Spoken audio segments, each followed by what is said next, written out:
సద్గురువు ఎందుకు ముఖ్యుడు?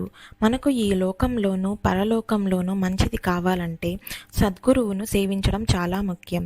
ఎంత పెద్ద పాపం చేసినా కూడా సద్గురువు సేవ మనలను రక్షించగలదని ధర్మశాస్త్రం చెబుతుంది. ఆధ్యాత్మిక మార్గంలో చివరకు జ్ఞానం ఉన్న గురువుని ఆశ్రయించాల్సిందే. సాయిబాబా గొప్ప గురువు. అలాంటి గొప్ప గురువులలో ఒకరు షిరిడీ సాయిబాబా. భక్తుడు గురువులను ఎలా సేవించాలి, ఎలా నమ్మాలి అన్నది బాబా తన జీవితంతోనే చూపించారు. తర్వాత అదే విషయాన్ని శ్యామ ద్వారా భక్తులకు చెప్పారు. సాటే కథ. ఒక పెద్ద వ్యాపారి అయిన సాటే చాలా నష్టపోయి బాధపడిపోయాడు. అతను 1911లో షిరిడీకి వచ్చి బాబా దగ్గర కొన్ని రోజులు ఉన్నాడు. అప్పుడు అతను శ్రీ గురుచరిత్ర అనే పుస్తకాన్ని ఒక వారం చదివాడు. ఆ రాత్రి అతనికి స్వప్నంలో బాబా కనిపించి ఆ పుస్తకం గురించి చెప్పారు. మరుసటి రోజు అతను బాబాను అడిగితే ఇంకోసారి గురుచరిత్ర పారాయణ చేయు అని బాబా చెప్పారు. హేమాడ్ పంత్ ఆలోచన. అది విన్న హేమాడ్ పంత్ ఇలా అనుకున్నాడు, నేను 40 సంవత్సరాలుగా పారాయణ చేస్తున్నాను, 7 సంవత్సరాలుగా బాబా సేవ చేస్తున్నాను, అయినా నాకు ఇలాంటి అనుభవం రాలేదు. కానీ సాటికి వెంటనే వచ్చింది. అప్పుడు బాబా అతన్ని పిలిచి శ్యామ దగ్గరకు వెళ్ళి 15 రూపాయల దక్షిణ తీసుకొని కొద్దిసేపు మాట్లాడిరా అని చెప్పారు. అంటే బాబా హేమాడ్ పంత్కు ఒక ముఖ్యమైన ఆధ్యాత్మిక పాఠం నేర్పబోతున్నారు.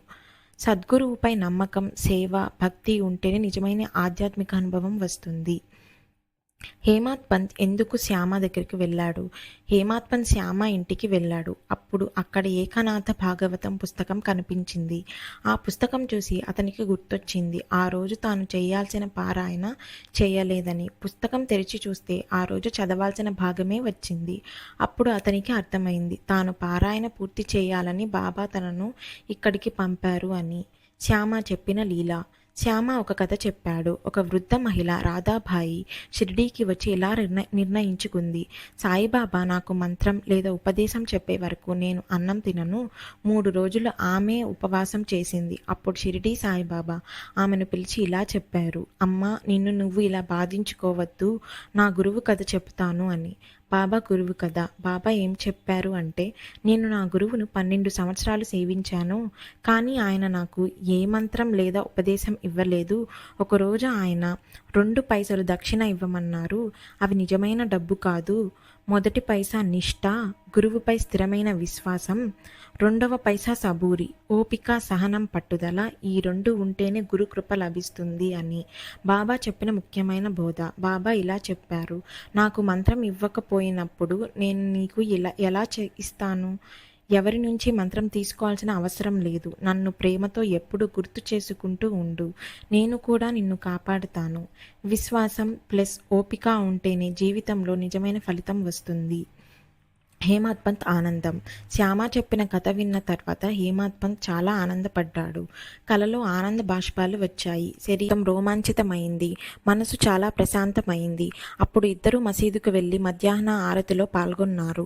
బాబా అడిగిన ప్రశ్న. ఆరతి తర్వాత షిరిడీ సాయిబాబా హేమాడ్ పంత్ను అడిగారు, అర్థమైందా? అప్పుడు హేమాడ్ పంత్ ఇలా అన్నాడు, అవును బాబా, నా మనసు శాంతించింది, సరైన మార్గం తెలిసింది అని. బాబా చెప్పిన ముఖ్యమైన బోధ. బాబా ఇలా చెప్పారు, ఆత్మజ్ఞానం పొందాలంటే ధ్యానం అవసరం. ధ్యానం వల్ల మనసు స్థిరంగా మారుతుంది. మన మనసును దేవుడిపై నిలిపితే అదే పరమార్థం. ఇది కుదరకపోతే ఇలా చేయమన్నారు, నా రూపాన్ని ఎప్పుడు నీ మనసులో ఉంచు, పాదాల నుండి తల వరకు. అలా చేస్తూ ఉంటే ధ్యానం చేసే నీవు, ధ్యానించే బాబా, ధ్యానం అనే క్రియ, ఇవి అన్నీ ఒకటిగా అనుభవం అవుతాయి. అంటే దైవ అనుభవం వస్తుంది.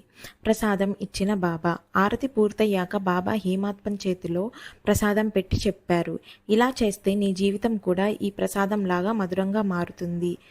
ఈ కథ ద్వారా ఒక ముఖ్యమైన విషయం చెప్పారు. నిజమైన గురువును గుర్తించడం చాలా ముఖ్యం. సద్గురువు లక్షణాలు, శాస్త్ర జ్ఞానం, బ్రహ్మజ్ఞానం, భక్తులను సరిగ్గా మార్గదర్శనం చెయ్యాలి. అందుకే బాబా చెప్పారు, నిజమైన ఫకీరు చాలా అరుదు. మీ ప్రోత్సాహంతో ఇంకా ఎన్నో మంచి విషయాలు మీకు సులభంగా అర్థమయ్యేలా చెప్తాను. కాబట్టి దయచేసి లైక్, షేర్ అండ్ సబ్స్క్రైబ్ చేయండి. Thank you.